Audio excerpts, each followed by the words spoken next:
Hello hello, आ रही है ना आवाज?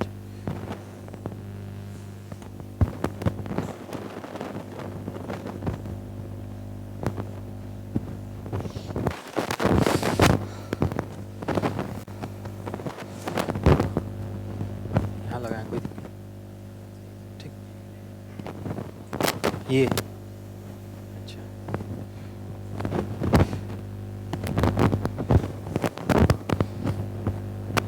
इसी से आवाज आ रही है ना?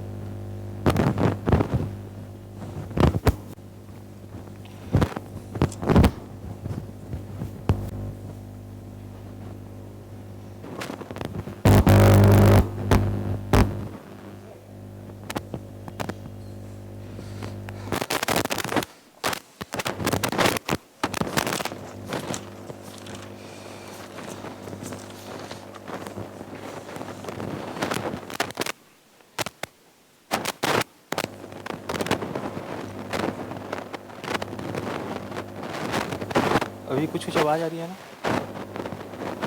स्टार्ट करें क्या? हेलो,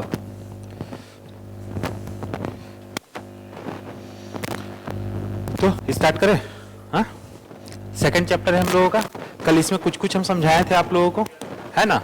देखिए, किसी भी काल और किसी भी स्थान का जब इतिहास लिखने की बात आती है तो हम लोग दो टाइप के सोर्स हम लोगों को अवेलेबल होता है। पहला पुरातात्विक स्रोत और दूसरा साहित्यिक स्रोत। पुरातात्विक स्रोत में वो वे स्रोत आते हैं जिनको खोद के जमीन के नीचे से निकाला जाता है, और साहित्यिक स्रोत जो साहित्य के रूप में लिखा जाता है। ठीक है ना? हम लोग इसमें कुछ कुछ की चर्चा कर लिए थे। ठीक है, जैसे मृदभांड वगैरह ये सब हम लोग यहाँ तक कल पहुंच गए थे ना।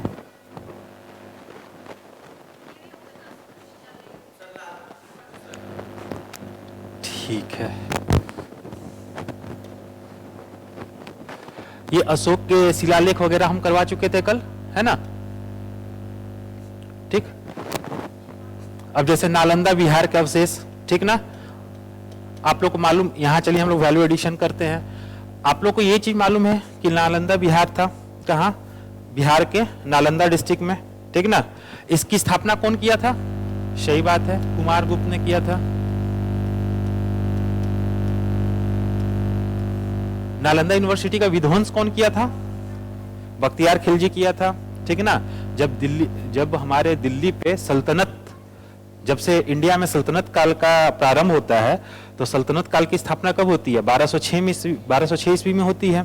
ठीक है ना? तो उनका एक गवर्नर था कौन? बख्तियार खिलजी। बख्तियार खिलजी किधर के अभियान में निकला था? बिहार बंगाल की तरफ अभियान में निकला था ना? और वो कहां तक पहुंचता है? फिर आगे और कामरूप तक जाकर अटैक करता है। तो वही अपने जो है अपने लूट मार के क्रम में नालंदा पहुंचता है, और नालंदा यूनिवर्सिटी जो है उसमें क्या करता है? आग लगा देता है। ठीक ना? अब देखो, यहां नालंदा यूनिवर्सिटी का नाम आया, ठीक ना? आया ना? ऐसे ऐसे दो और फेमस यूनिवर्सिटी है बिहार में। ठीक, एक है क्या? ओदंतपुरी। क्या है? लिख लीजिए वहीं अगल बगल में कहीं, ओदंतपुरी। ठीक, ओदंतपुरी की स्थापना कौन किया था? ओदंतपुरी यूनिवर्सिटी की स्थापना गोपाल किए थे। गोपाल, ठीक ना?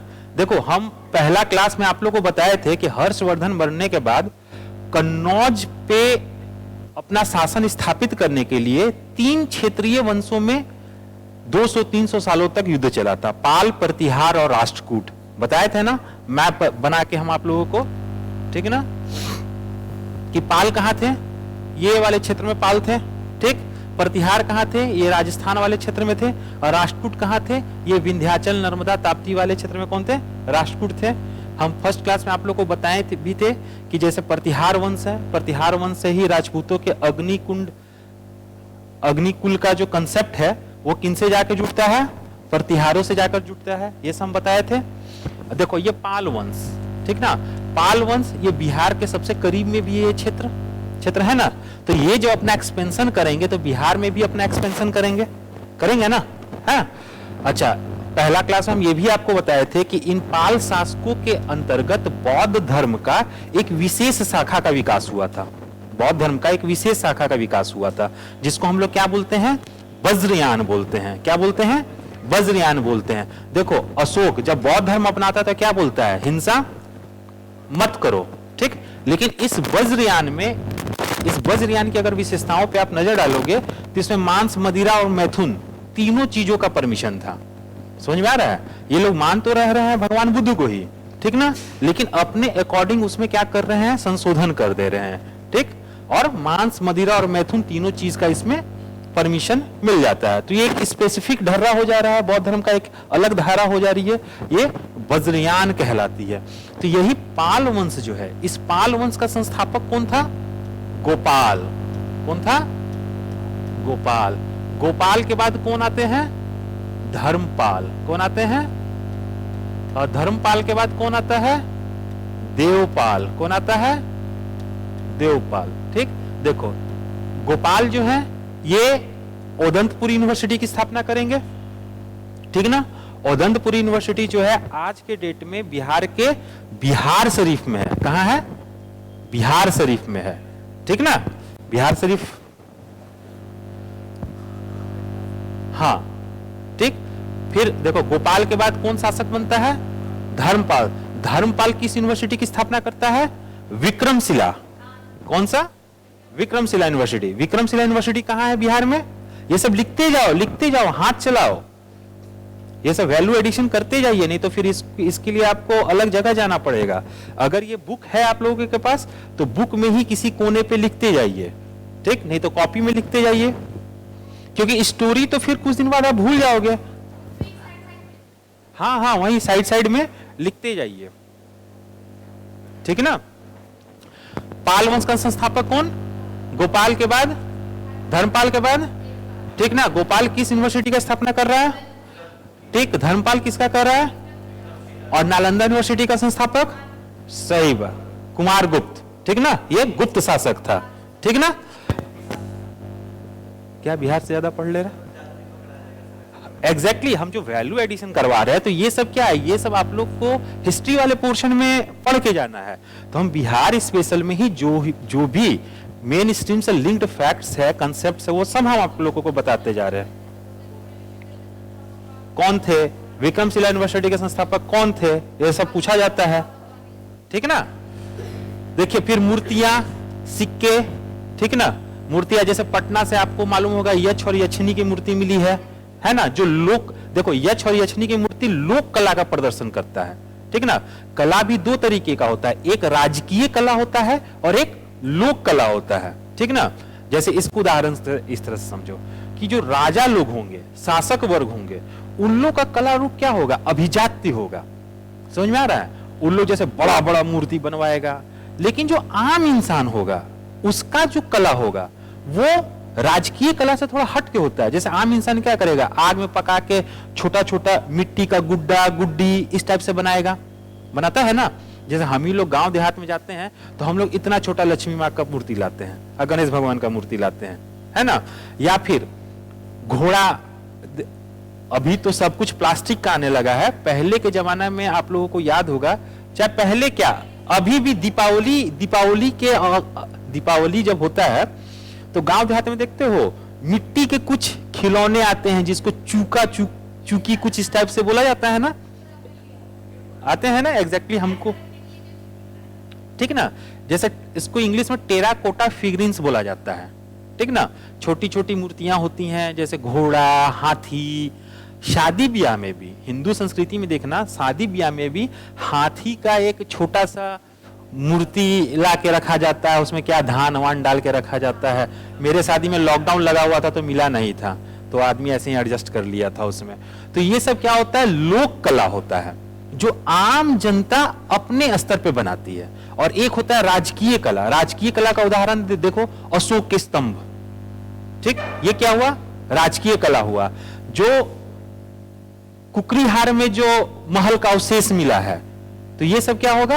राजकीय कला होगा। भाई उसमें 80 तो खंबा है, लोक कला में तो 80 खंबा नहीं हो सकता है, 80 खंबा में तो एक गांव समटा जाएगा पूरा। तो लोक कला, कोई भी जो काल होता है उसमें कला के दो रूप होते हैं, एक राजकीय कला अलग होता है और एक लोक कला अलग होता है। तो ये यक्ष और यक्षिणी की जो मूर्ति है ना, ये लोक कला का बड़ा बेजोड़ एग्जाम्पल माना जाता है, ठीक ना। अब देखो ये क्या है? यात्रा वृतांत। आप लोग को मालूम होगा डिफरेंट काल में डिफरेंट यात्री आए, ठीक ना। आपके यूनानी आए, अरब से आए, चाइना से आए, श्रीलंका से आए, तिब्बत से आए। तो ये लोग जब आए तो इंडिया के बारे में अपना अकाउंट छोड़ के गए। अकाउंट छोड़ने का कहने का मतलब क्या, कि वो घूमे, अब देखे कुछ कि भाई समाज ऐसा है, अर्थव्यवस्था ऐसा है, उसके बारे में अपने पुस्तक में लोग अपने हिसाब से चर्चा करके गए। देखो हम अपने हिसाब से क्यों बोल रहे हैं। पहला नाम क्या है, मेगास्थनीज।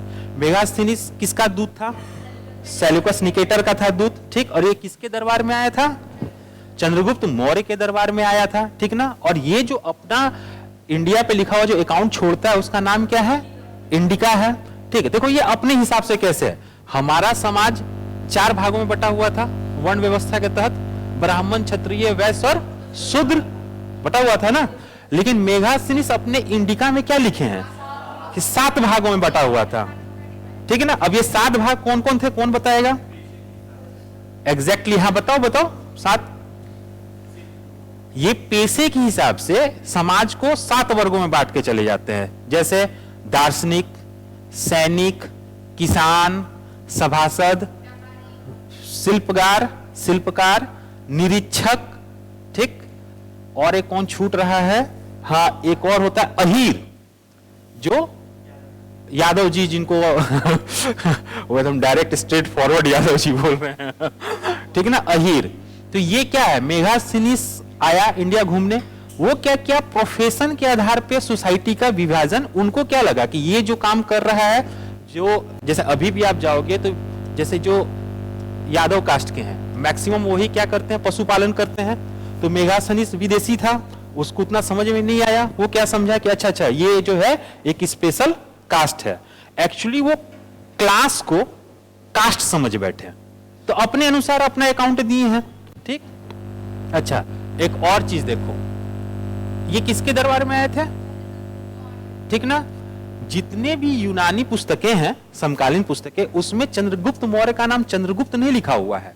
क्या लिखा हुआ है, सैंड्रोकोटस लिखा हुआ है। क्या लिखा हुआ है, सैंड्रोकोटस लिखा हुआ है, ठीक। अब देखो नीचे क्या है, फाहियान।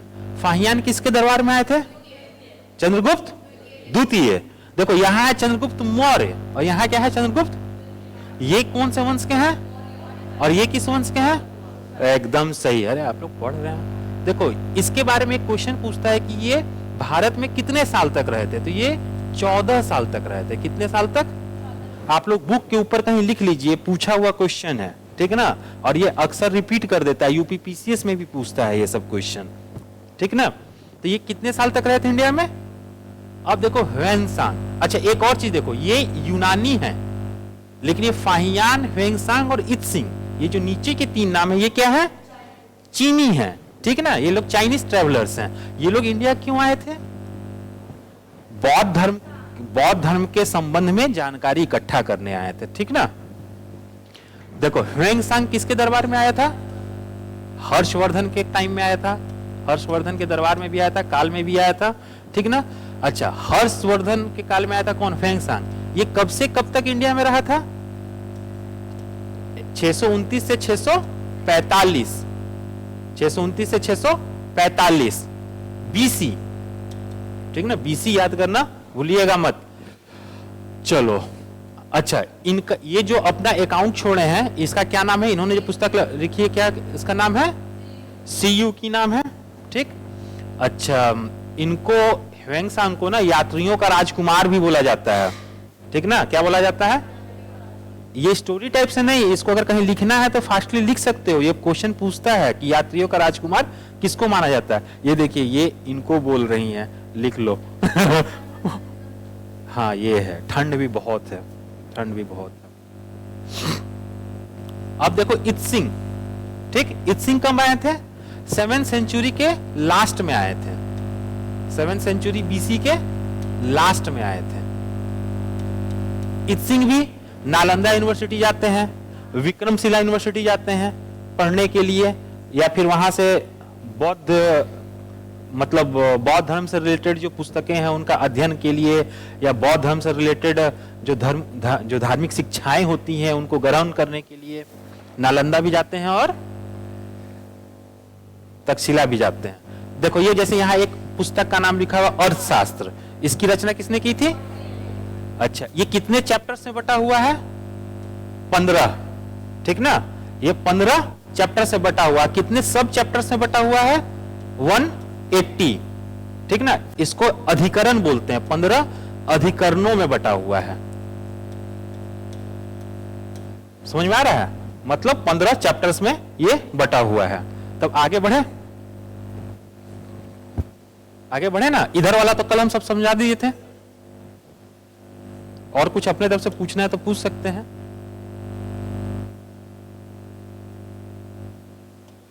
देखिए, वही कल समझा दिए थे, पुरातात्विक साक्ष्य और साहित्यिक साक्ष्य, ठीक?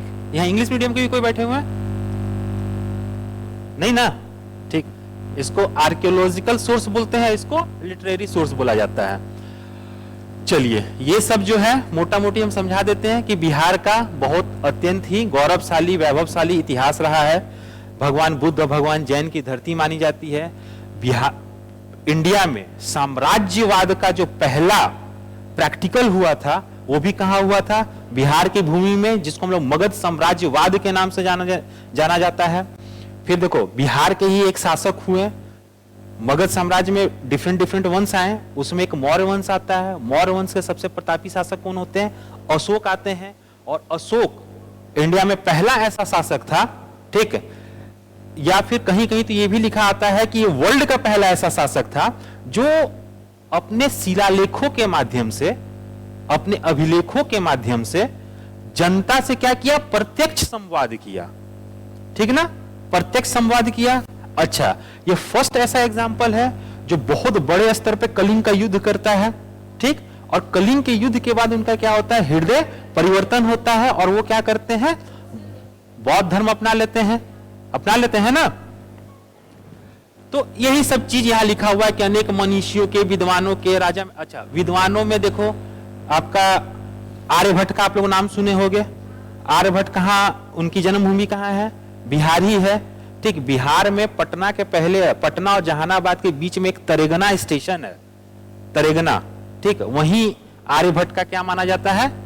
जन्मभूमि मानी जाती है उसी को, ठीक है? इस समय वही है। आपका चंद्रगुप्त मौर्य, अशोक महान जैसे दिग्विजय शासक हुए, ठीक? देखो, ये हम पहले क्लास में आप लोगों को पढ़ा चुके हैं कि उल्लेखनीय है कि बिहार विहार से बना है, जिसका अर्थ होता है बौद्ध भिक्षुओं के विश्राम करने का स्थान, ठीक ना? लेकिन 12वीं सदी के जब मुस्लिम शासक आए, 12वीं सदी में क्या हुआ था बताइए? मुस्लिम शासक कैसे आए थे 12वीं सदी में?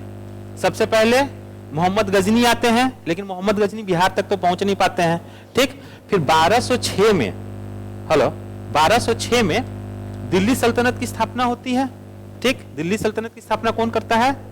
कुतुबुद्दीन ऐबक करते हैं, ठीक ना?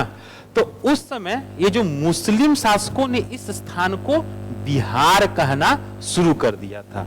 मतलब ये जो वी था ये बी में कन्वर्ट हो गया। समझ में आ रहा है? ये सब चीज बाकी समझा चुके हैं आप लोगों को। अब देखो, पुरातात्विक स्रोत, इस वाले टॉपिक में आपको यह पढ़ना है कि बिहार के किस किस जगह से क्या क्या पुरातात्विक स्रोत मिला, ठीक ना? और उन पुरातात्विक स्रोतों में क्या क्या लिखा हुआ था या उसके आधार पे हम लोग क्या क्या कंक्लूजन निकाले हैं, ये सब इस पुरातात्विक स्रोत वाले हेडिंग में पढ़ना है। तो इसमें जो है कुछ कुछ मेन चीज जो है हम लोग देखते हैं, ठीक?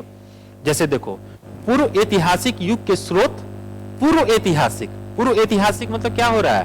प्री हिस्ट्री, है ना? प्री हिस्ट्री मतलब इसको हम लोग प्रागैतिहासिक बोल सकते हैं। प्रागैतिहासिक, ठीक ना? प्री हिस्ट्री, देखो प्री हिस्ट्री से रिलेटेड जो स्रोत मिले हैं, जो अवशेष मिले हैं, वो कहां मिले हैं?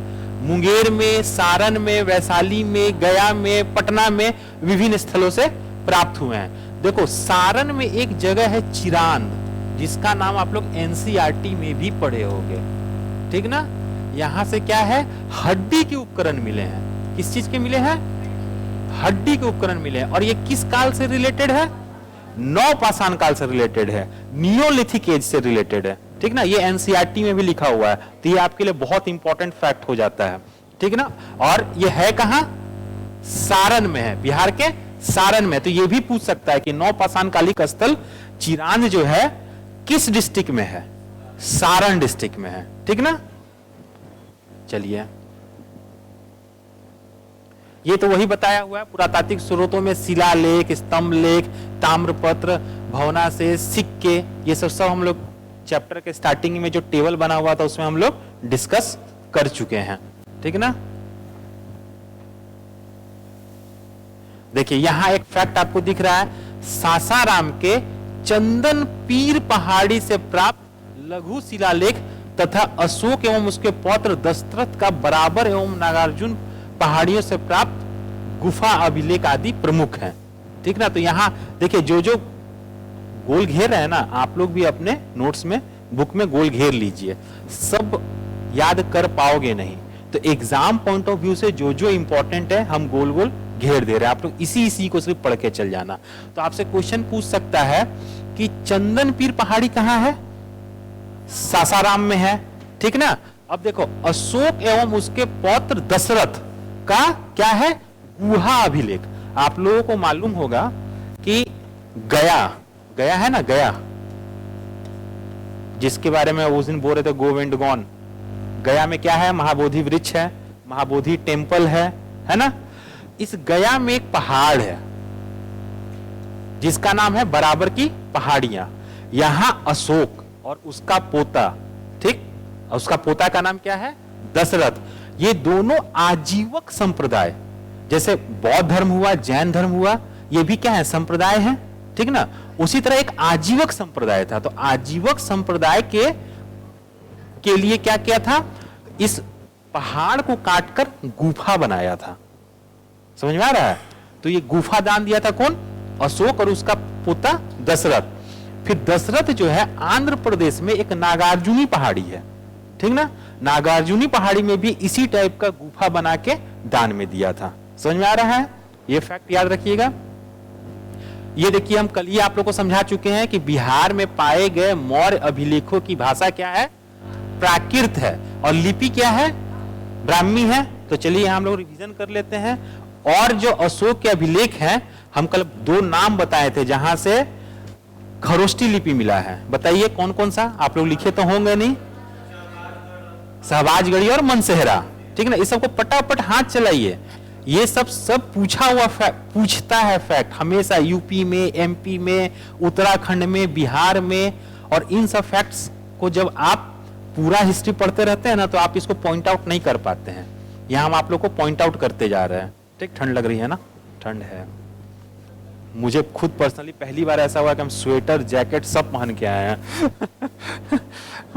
और इनफैक्ट कि अगर आज क्लास नहीं लेना रहता तो आज तो मुश्किल था आना अच्छा, देखो यहां एक चीज समझना कि सभी जगह जो भाषा है वो प्राकृत ही है, बस लिखने में जो स्क्रिप्ट का यूज हुआ है वो चेंज है ना। खरोष्टी लिपि कहां कहां से मिला है, सहबाजगढ़ी और मनसेहरा से मिला है, ठीक। फिर उसके आगे चल जाओ, तक्षशिला से क्या मिला है, अरामाइक लिपि मिला है, ठीक ना।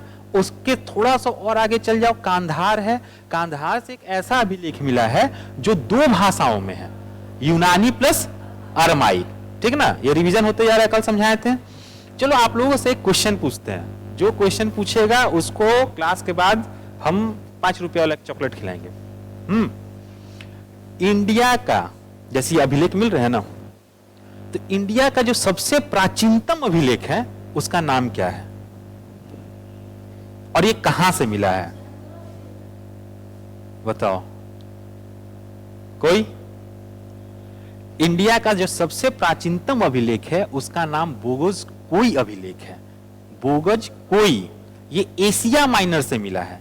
एशिया माइनर कहां है, टर्की देख रही हो, टर्की, टर्की में है, ठीक ना। बोगज कोई भारत का प्राचीनतम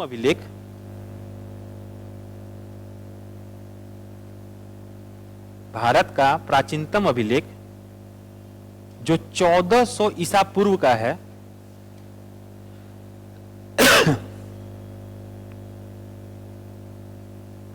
और जिसका नाम बोगोज कोई अभिलेख है। हाँ,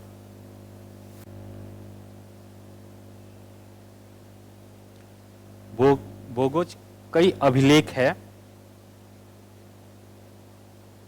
वर्तमान टर्की के,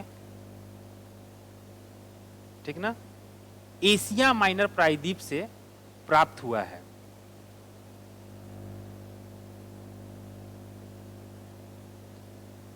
इसमें 4 एशिया माइनर से प्राप्त हुआ है। जो एशिया माइनर देख रहे हो ना, ब्लैक सी और मेडिटेरियन सी के बीच वाला जो पेनिनसुलर है, ठीक ना, उसी को एशिया माइनर पेनिनसुलर बोला जाता है ना। जो टर्की का एशिया वाला भाग है, समझ में आया। इसमें 4 देवताओं का नाम उल्लेख है। ये 4 देवता है इंद्र, मित्र, वरुण और नसात्य। नासात्य, नासात्य, आधा त और य, नासात्य। इंद्र, मित्र, वरुण और नासात्य, ठीक ना। इन 4 देवताओं की चर्चा है बोगोज कोई अभिलेख में, जो एशिया माइनर से मिला है, 1400 ईसा पूर्व का है। यह जो है भारत का सबसे प्राचीनतम अभिलेख माना जाता है इसको, ठीक ना। और आप जो सहोगोरा अभिलेख बोली थी, वो भी बहुत इंपॉर्टेंट अभिलेख है। सहोगोरा अभिलेख और महास्थान अभिलेख ऐसे अभिलेख हैं जिसमें इस बात की चर्चा है कि इंडिया में दुर्भिक्ष पड़ते हैं। क्या पड़ते हैं? दुर्भिक्ष मतलब अकाल, मतलब फेमाइन, ठीक ना। वो भी बहुत इंपॉर्टेंट है, सहोगोरा और महास्थान। आगे बढ़े। देखो, इसमें ऐसा नहीं है कि सिर्फ आप लोग बिहार स्पेशल कर रहे हो, इसमें आप लोग वो क्वेश्चन भी कर रहे हो जो आप लोग से हिस्ट्री में पूछा जाएगा। इसी तरह जब ज्योग्राफी का चैप्टर आएगा तो वो सब क्वेश्चन आप लोग करोगे जो ज्योग्राफी में भी पूछा जाएगा, ठीक। अब देखो यहाँ क्या है, बसाड़ से मिट्टी की 2 मुहरें प्राप्त हुई हैं जिसपे लेख उत्कीर्ण है। देखो बसाड़ कहाँ है? वैशाली में है। कहाँ है? वैशाली में है। फिर देखो यहाँ ये इंपॉर्टेंट होता है कि बसाड़ से प्राप्त एक मुहर जो महादेवी ध्रुव स्वामिनी की है, ठीक है ना। और ध्रुव स्वामिनी कौन हो रही है? ये चंद्रगुप्त द्वितीय की पत्नी है। कौन है चंद्रगुप्त द्वितीय की? और चंद्रगुप्त द्वितीय के दरबार में कौन आया था? फाहियान आया था, ठीक ना। चलिए,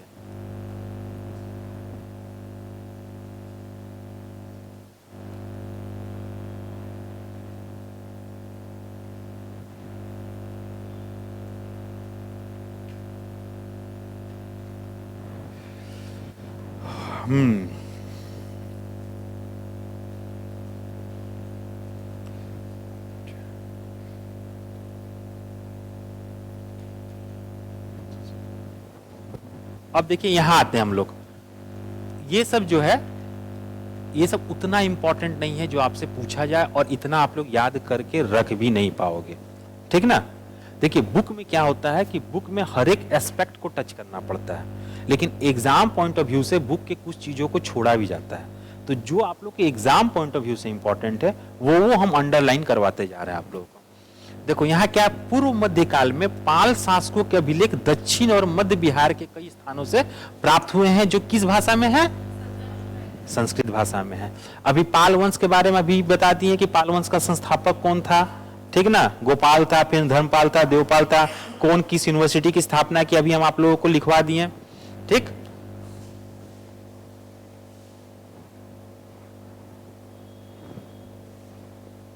देखो धर्मपाल के नालंदा ताम्रपत्र अभिलेख से स्पष्ट होता है कि धर्मपाल ने गया में एक गांव दान में दिया था। यह फैक्ट इसलिए इंपॉर्टेंट हो जाता है क्योंकि धर्मपाल अपने आप में इंपॉर्टेंट हो जाते हैं। धर्मपाल क्यों इंपॉर्टेंट हो जाते हैं? क्योंकि इन्होंने विक्रमशिला यूनिवर्सिटी की स्थापना की थी, ठीक ना, इसलिए इंपॉर्टेंट हो जाता है। इसलिए यह फैक्ट भी इंपॉर्टेंट हो जाता है, ठीक। चलिए अब और नीचे आते हैं हम लोग।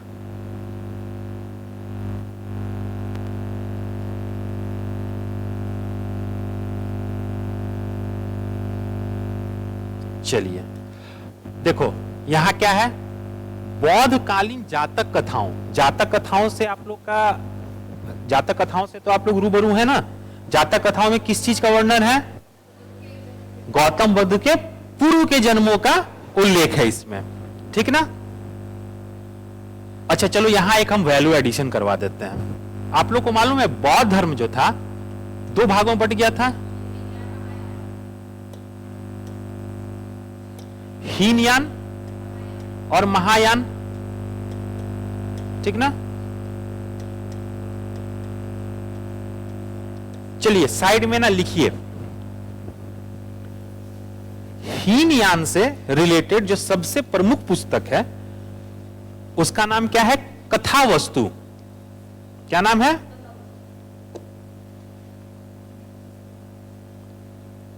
हीनयान से संबंधित सबसे प्रमुख पुस्तक का नाम है कथावस्तु, ठीक। और महायान, महायान संप्रदाय से रिलेटेड जो सबसे प्रमुख पुस्तक है उसका नाम है महाविवाह सूत्र। क्या नाम है, लिखिए महाविभास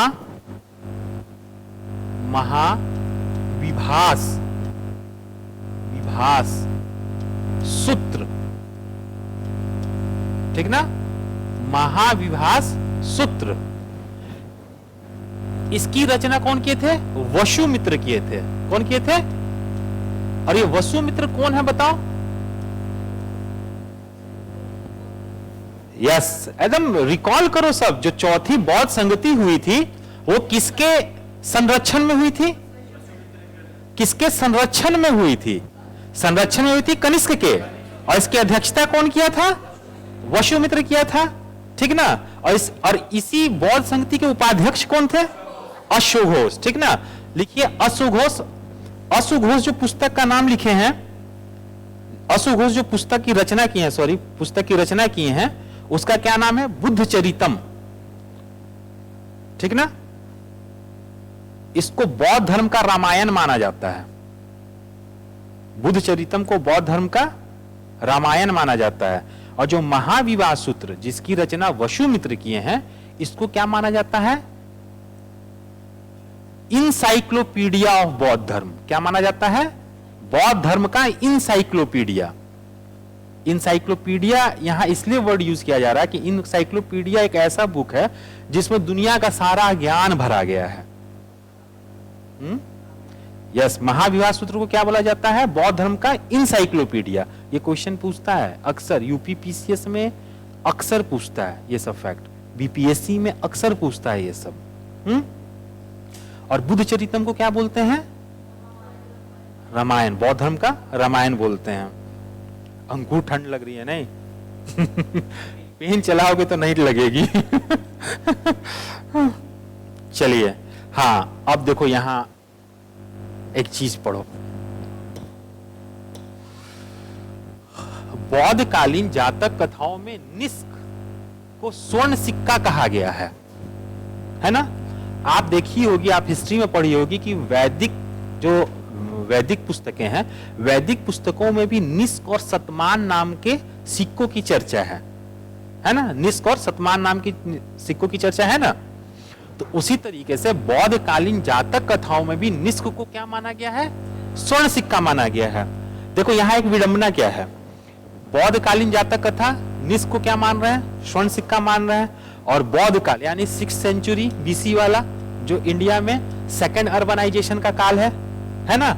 और इसी समय बिहार में पटना, वैशाली, राजगृह है ना, गया, इन सब नगरों का उत्थान होता है ना।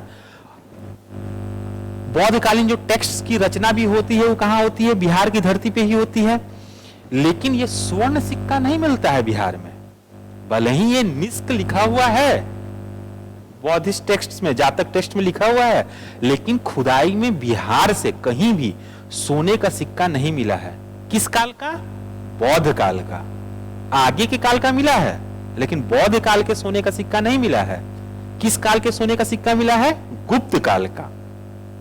किस काल का, गुप्त काल का सिक्का मिला है। तो ये आप लोग को याद रखना है। अगर क्वेश्चन पूछ दिया कि बिहार के किस स्थान से बौद्ध कालीन स्वर्ण सिक्के प्राप्त हुए हैं, तो आपको ई ऑप्शन में टिक मारना होगा।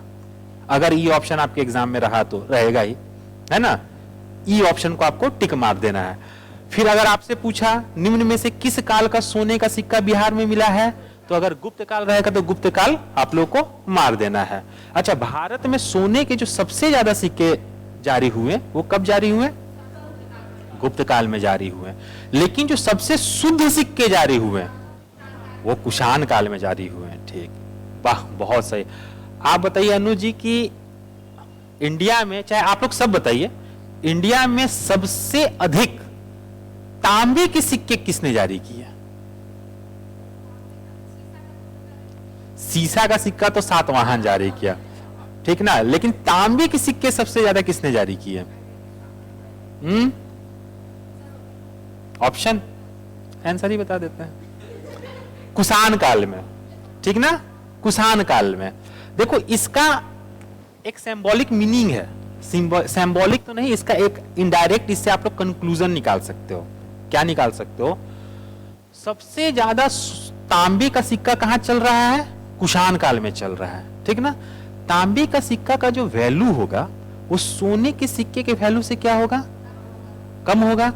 बड़ा बड़ा ट्रांजैक्शन सोने के सिक्के से होंगे, छोटे छोटे ट्रांजैक्शन तांबे के सिक्के से होंगे। जैसे 5 स्टार चॉकलेट खरीदना रहेगा तो तांबे का सिक्का लेके जाना होगा, और आपको अगर कार वैगनार और कुछ खरीदना होगा तो सोने का सिक्का लेके जाना होगा। इसका एक और मतलब निकल रहा है कि समाज में जो सबसे ज्यादा मुद्रा व्यवस्था का प्रवेश हो रहा है वो किस काल में हो रहा है? कुषाण काल में हो रहा है। छोटे छोटे अमाउंट में ट्रांजैक्शन कौन करता है? छोटा छोटा आदमी, आम लोग करते हैं, है ना। जैसे हम लोग को खाना खाना रहेगा तो हम लोग जाके छोला कुलचा खा लेंगे, ठीक ना। ये छोला कुलचा हम लोग को 10 रुपया में मिल जाएगा। अच्छा, लेकिन जो अभिजात वर्ग होता है, ठीक ना, उसका जो खाना भी आता है तो खाना भी कम से कम 1000 रुपए का आता है। उसमें उसके पैकेट में सब चीज लिखा रहेगा कि नमक इतना % है, विटामिन इतना है, प्रोटीन इतना है, इसमें फैट इतना है, ट्रांसफैट इतना है, ठीक ना। और वो लोग एकदम पढ़ के खाता है। और जो आम जनता होता है वो गया 10 रुपया दिया है, छोला कुलचा लगाओ, उसको नहीं लेना देना ये का फैट है इसमें और क्या है, ठीक। तो जो छोला कुलचा लेगा वो क्या देगा? तांबा का सिक्का देगा। और जो अभिजात वर्ग जो 5 स्टार होटल से 1000 रुपया का सामान मंगा रहा है तो वो इतना तांबा का सिक्का की जगह एक उसको सोना का सिक्का पकड़ा देगा, है ना। ऐसे भी मान लो 1-1 रुपया जोड़ो तो वो भी 1 लाख हो सकता है। लेकिन तुम 1 लाख का बाइक लेने जाओ और उसको जो है बोड़े में ले जाके 1 लाख का सिक्का तो लेगा, मार के भगा देगा, ठीक ना। तो कहने का मतलब जितने छोटे वैल्यू का सिक्का का प्रचलन होगा, इसका मतलब है कि समाज में उतना ज्यादा मुद्रा अर्थव्यवस्था जो है प्रचलित है। समझ में आ रहा है?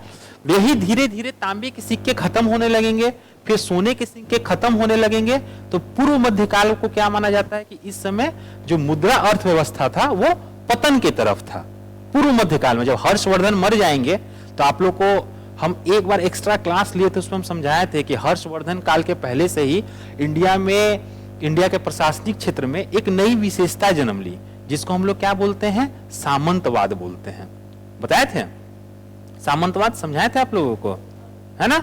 जो भूमि अनुदान की प्रथा गुप्तों के अंतर्गत शुरू हुई, वो उसका क्लाइमेक्स किस रूप में होता है? सामंतवाद के रूप में होता है। और सामंतवाद में क्या होता है कि पहले जैसे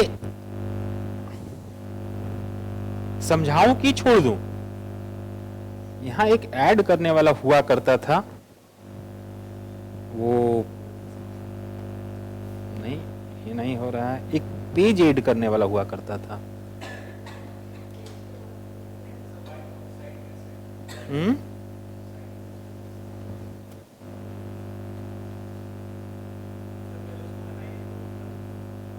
अच्छा अच्छा अच्छा अच्छा अच्छा अच्छा अच्छा अच्छा।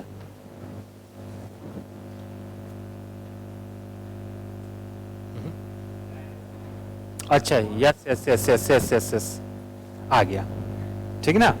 पहले क्या होता था, जैसे मान लो गुप्त का ही लेते हैं एग्जांपल।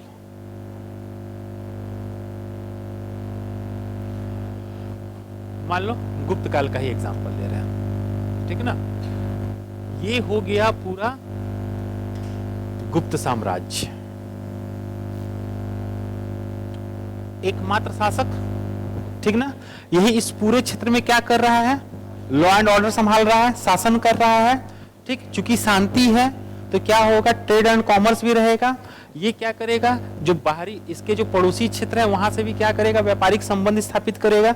जैसे आप लोगों को मालूम होगा कि जो मौर्योत्तर काल है, मौर्योत्तर काल है, मौर्योत्तर काल में मध्य एशिया से भारत में विदेशियों का आगमन हुआ, जिसमें सबसे पहले कौन आए, हिंद यूनानी आए। कौन आए, उसके बाद कौन आए बताते जाओ। हिंद यूनानी आए, फिर शक आए, फिर पहल्लव आए, फिर कुषाण आए, ठीक है ना, कुषाण आए। ये सीक्वेंस याद रखिएगा, ये पूछता है, ठीक ना। अब चलो यहां कुछ और वैल्यू एडिशन करवा देते हैं कि भारत में जो सोने का सबसे पहले सिक्का जारी किया था वो कौन किया था, हिंद यूनानी शासक किया था, ठीक। आगे हम बताते हैं। लेकिन किसी अगर आपसे क्वेश्चन ये पूछे कि किस शासक ने भारत में सबसे पहले सोने का सिक्का जारी किया था, तो वहां आपके ऑप्शंस में हिंद यूनानी नहीं लिखा रहेगा, वहां राजा का नाम लिखा रहेगा। तो वहां कौन होगा, वीमा कड़फिसियस। कौन होगा, वीमा कड़फिसियस, या फिर कड़फिसियस द्वितीय भी लिखा रह सकता है। वीमा कड़फिसियस को ये लिख सकते हैं आप लोग कहीं। अगर वंश का नाम देख के पूछा है तो हिंद यूनानी मारिएगा, ठीक ना। हिंद यूनानियों ने भारत में सोने के सिक्के जारी किए। लेकिन अगर राजा का नाम लेके पूछे तो कौन होगा, वीमा कड़फिसियस, या फिर कड़फिसियस द्वितीय भी बोला जाता है, ठीक ना। और ये जो सिक्का जारी किया था ये कहां जारी किया था, ये देखो, ये जो सिंधु नदी वाला क्षेत्र है ना, ये इस वाले क्षेत्र में किया था, ठीक ना। कुजुला कड़फिसियस सिंधु नदी के इधर शासन करता है और वीमा कड़फिसियस जो इधर भी आ जाता है। यही दोनों में अंतर है। ये सब आप लोग हिस्ट्री में पढ़ोगे। चलो हम लोग यहाँ सामंतवाद पे बात कर रहे हैं, हल्का फुल्का समझा देते हैं। आपको मालूम है मौर्योत्तर काल में हम लोगों का रोमन साम्राज्य से संबंध स्थापित था ना, रोमन साम्राज्य से। देखो इसको ऐसे समझो, यहां ये इंडिया हो रहा है, ठीक ना। यहां एक सिल्क रूट था ना, जिसको रेशम मार्ग बोला जाता है। ये चाइना से स्टार्ट होकर कहां तक जाता था, मेडिटेरियन सी तक जाता था। इससे रिलेटेड एक करंट अफेयर्स का क्वेश्चन है। इसी को चाइना गवर्नमेंट जो है फिर से जीवित करना चाहती है। इसके लिए जो प्रोग्राम चला रही है उसका क्या नाम है बताओ, बेल्ट एंड रोड इनिशिएटिव,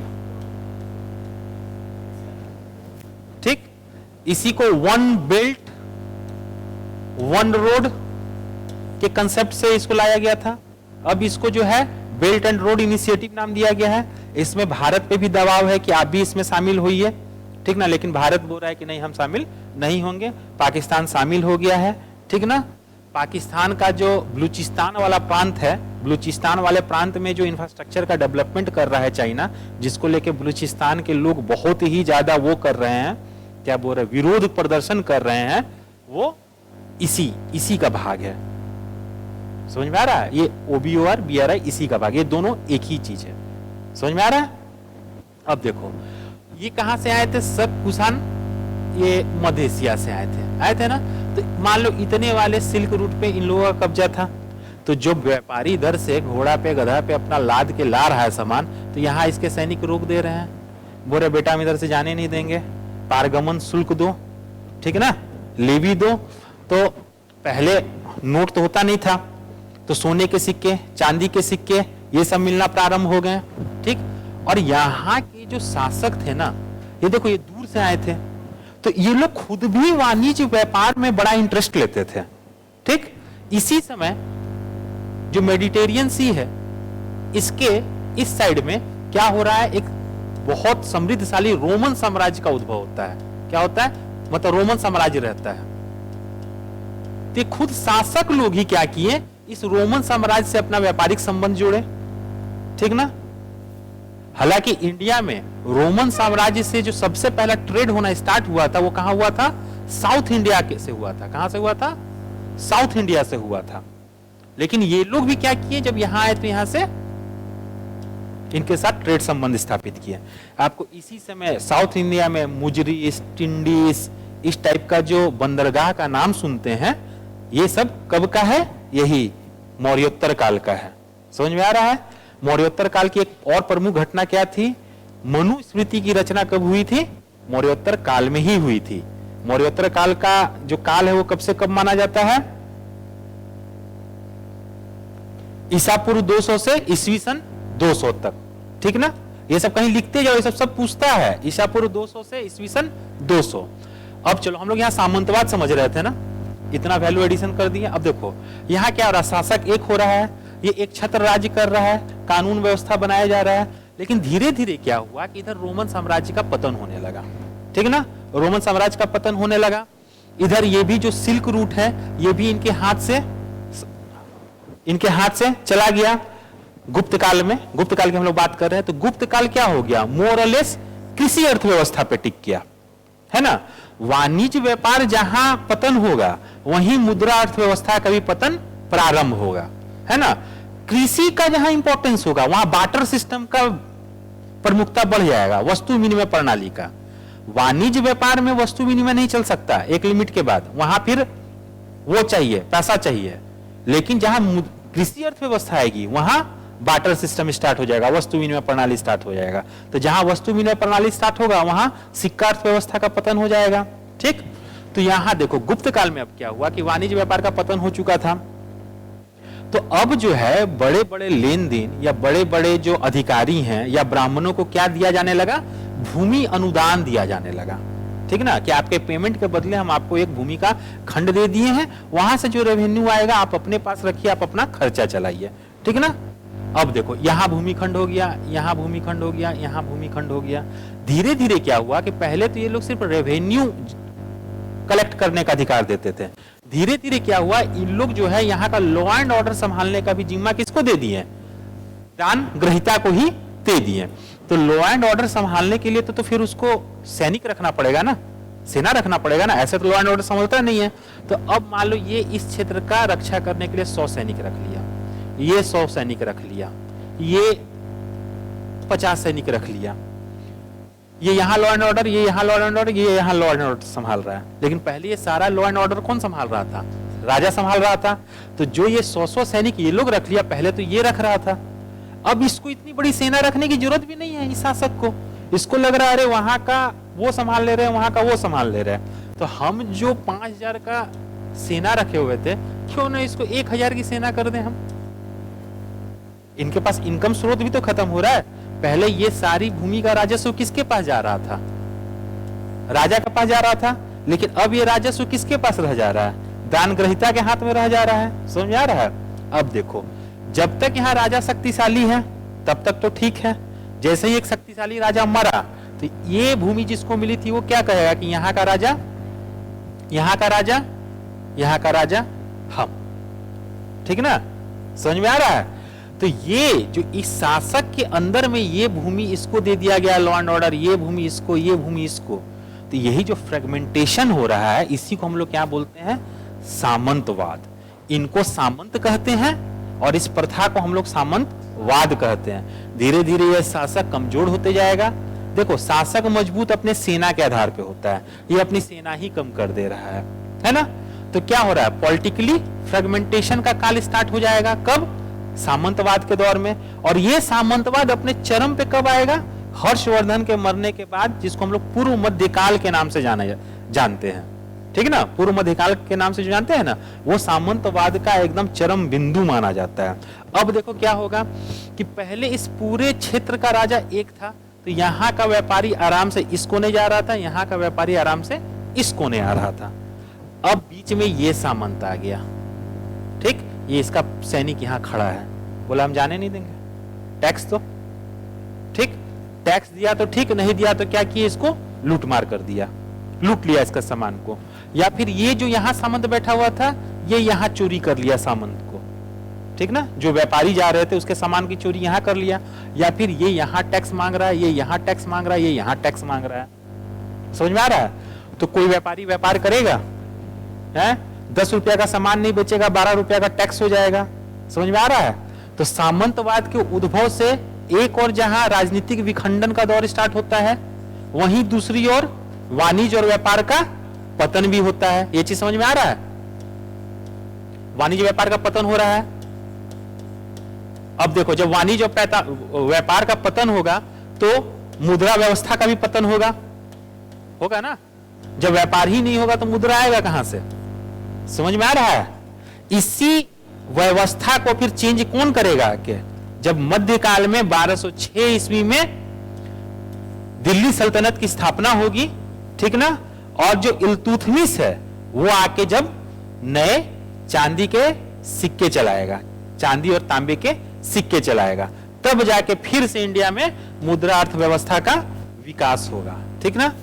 चलो अब एक क्वेश्चन एक और बताओ कि कुषाणों ने सोने के सिक्के जारी किए, इन सिक्कों को क्या नाम से जाना जाता था? बताइए। दिनार के नाम से जाना जाता था। दिनार के नाम से जाना नहीं, जो कुषाणों ने जो सिक्के जारी किए थे।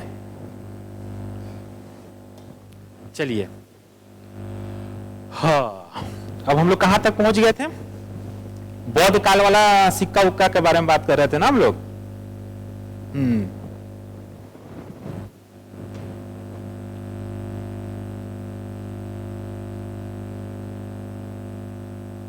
हम लोग यही थे ना। चलिए, हाँ देखो, जातक कथाओं में निस को स्वर्ण सिक्का कहा गया है। ऐसे सिक्के उत्तर पश्चिम भारत में स्थित तक्षशिला से प्राप्त हुए हैं। यानी कि जो बौद्धकालीन सोने के सिक्के हैं वो तक्षशिला से तो प्राप्त हुए हैं, लेकिन इंडिया से प्राप्त नहीं हुए हैं। अच्छा, यहां एक और चीज जान लो, बौद्धकालीन जो सोने के सिक्के हैं उनको क्या बोला जाता था? पंचमार्क कॉइन्स बोला जाता था। क्या बोलते हैं? हिंदी में उसको आहत सिक्के बोलते हैं। आहत सिक्के कहने का मतलब कि ये हो गया, मतलब सोना का समझ लो प्लेट हो गया, ठीक ना। एक मुहर रखे हुए हैं, उसमें मान लो खरगोश का फोटो बना हुआ है, उसको हम लोग ऐसे करके यहां गर्म करके मार दिए, तो इसमें क्या हो गया? खरगोश का फोटो उठ गया। इसी टाइप से चांद का, पहाड़ का कर करके हम लोग मारे, तो इसको हम लोग क्या बोलते हैं? पंचमार्क कॉइन्स, ठीक ना। इंडिया में जो सबसे पहले खुदाई से जो सिक्के मिले हैं वो क्या मिले हैं? पंचमार्क कॉइन्स ही मिले हैं, ठीक ना। ये किस एज के हैं? बुद्ध काल के हैं, ठीक। क्या इन सिक्कों को देख के बता सकते हो कि ये किस शासक से रिलेटेड है? नहीं बता सकते हैं। अब खरगोश का फोटो लगा हुआ है, अब थोड़ी पता चलेगा ये खरगोश कौन पाला था, हम पाले थे कि कौन पाला था? पता लग सकता है? नहीं लग सकता है ना। तो इंडिया में उत्खनन से प्राप्त जो प्राचीनतम सिक्के हैं वो क्या है? आहत सिक्के, ठीक। लेकिन भारत में ऐसे सिक्के जो डेफिनेटली एट्रीब्यूटेड हैं किसी किंग को, which are definitely attributed to someone, मतलब जिसको आप देख के ये समझ सकते हो कि अच्छा ये उस राजा ने चालू किया था, यानी कि उस सिक्के पे उस राजे का नाम लिखा हुआ है। ये किसने जारी किया था? यूनानी शासकों ने। जो हिंद यूनानी शासक आए, इन्होंने ही भारत में प्रथम ऐसा सिक्का जारी किया जिसपे राजा का नाम लिखा हुआ है, जिसको आप देख के बता सकते हो कि अच्छा ये जो है रुद्रदामन ने जारी किया था, ये जो है मिनांडर ने जारी किया था। समझ में आ रहा है? अब चलो यहां वैल्यू एडिशन करते हैं। हम एक नाम लिए मिनांडर। मिनांडर कौन था? जल्दी जल्दी बोलो, स्पीड में बोलो, टाइम कम है। मिनांडर कौन था? जो इंडो ग्रीक शासक, इंडो ग्रीक जो आए इंडिया में, तो जो सबसे फेमस इंडो ग्रीक शासक था उसका नाम क्या था? मिनांडर, ठीक ना। इसी को हिंदी पुस्तकों में, इंडियन पुस्तकों में मिलिंद के नाम से भी जाना जाता है, ठीक ना। ये आया था कहां से? मध्य एशिया से आया था। जब भारत आया तो भारत में एक ये थे, क्या बोलते हैं, बौद्ध संत थे जिनका नाम था नागार्जुन, ठीक ना, या नागसेन, दोनों नाम उन्हीं का है, नागसेन या नागार्जुन। इन्होंने इस मिनांडर को क्या किया? बौद्ध धर्म में कन्वर्ट कर दिया। किस धर्म में कन्वर्ट कर दिया? लिखते जाओ। नागसेन या नागार्जुन ने मिनांडर, जो सबसे प्रसिद्ध हिंद यूनानी शासक था?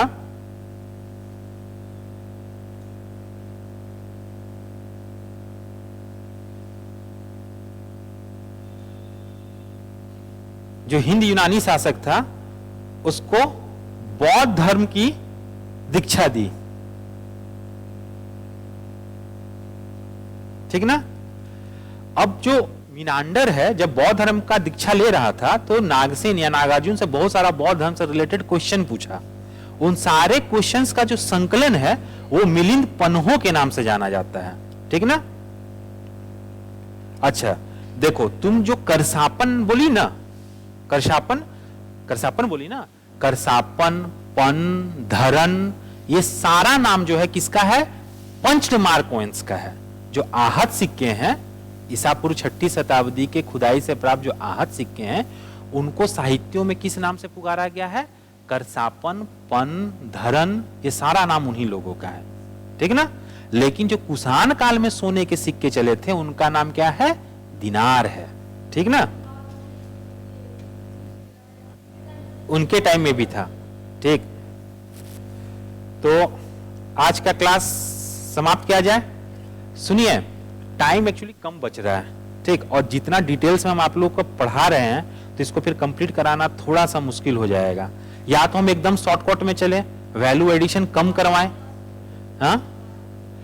तो आप लोग ये काम कीजिए, आप लोगों को जो मैसेज जाएगा वो तो 1 बजे का ही क्लास का जाएगा ना सर, लेकिन आप लोग एटलीस्ट 20 मिनट पहले क्लासरूम में आ जाया कीजिए, 1 घंटा 20 मिनट। और नहीं तो फिर हम एक काम करते हैं कि आप लोग का जो मेन कोर्स वाला जो वैल्यू एडिशन है वो कम करवा देते हैं, जैसा बोलिए। कोई फायदा नहीं होगा तो आप लोग 20 मिनट थोड़ा पहले आइए, 12:45 का ना, ठीक। और हम 12:45 में हम यहाँ हाजिर रहेंगे। अगर एक भी स्टूडेंट आएगा हम स्टार्ट कर देंगे, ठीक ना? अगर एक भी स्टूडेंट नहीं आया तो भी स्टार्ट कर देंगे, क्योंकि कुछ ऑनलाइन है इसमें स्टूडेंट्स। ये जो क्लास चल रहा है इसमें ऑनलाइन स्टूडेंट्स भी हैं, ठीक ना? आप लोग 12:40 में हाजिर हो जाइएगा, 12:45 से क्लास स्टार्ट कर देंगे। देखो, ये सब चीज हम इसलिए समझा देते हैं ताकि आप लोग जब जैसे लूसेंट पढ़ना स्टार्ट करो या एनसीईआरटी पढ़ना स्टार्ट करो तो फ्रेश चीजें दिमाग में रहें। अभी जब आप लोग प्रीवियस ईयर का क्वेश्चन लगाओगी जाके बीपीएससी का, तो आप लोग को पता चलेगा कि इसी पढ़ाई से, ये हम पढ़ा तो रहे हैं बीपीएससी स्पेशल, लेकिन इसी के पढ़ाई से और सब सब्जेक्ट का भी क्वेश्चन आप लोग का सॉल्व होते जाएगा। जैसे मिलिंद पन्हो, नागसेन, नागार्जुन, मीनांडर, ये सब हिस्ट्री का क्वेश्चन है और ये सब पूछता है क्वेश्चन। ये सारा क्वेश्चन एकदम प्राइम क्वेश्चन है हिस्ट्री का। Thank you.